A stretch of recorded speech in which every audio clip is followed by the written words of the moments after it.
The classroom is an interesting place. Now, I'm sure you've got your fair share of stories about a teacher or a specific class. I know I've got mine, but few stories could ever compare with this one.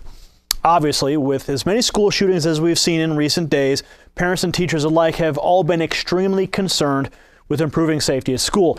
But at the W.H. Burns Middle School in Valley, Alabama, the administration decided they would include the parents in their new safety initiative.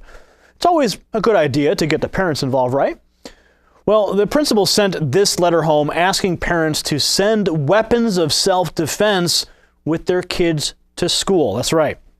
This came from the desk of Principal Priscilla Holly. Dear parents and guardians, to improve safety, we are enhancing our procedure for intruders. She says the procedure will be the same as we have done in the past with a new twist. We're going to arm each student with a canned food item. That's right, a can of soup. She says, quote, we realize at first this may seem odd. Well, you think? She goes on to say this can of soup could be used as a weapon.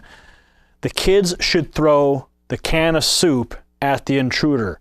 These are the directions of the principal, to stun them and maybe even knock them out. Now, to validate her outrageous idea, she includes 2 hyperlinks in the written letter. The parents who were still reading the letter probably had a very difficult time figuring out how to click the links on a printed piece of paper. However, one of our regular guests on the program, the health ranger Mike Adams, caught word of the soup principal opening a can on intruders, and he raised some interesting questions in a post on naturalnews.com. Are these soup cans really going to empower students?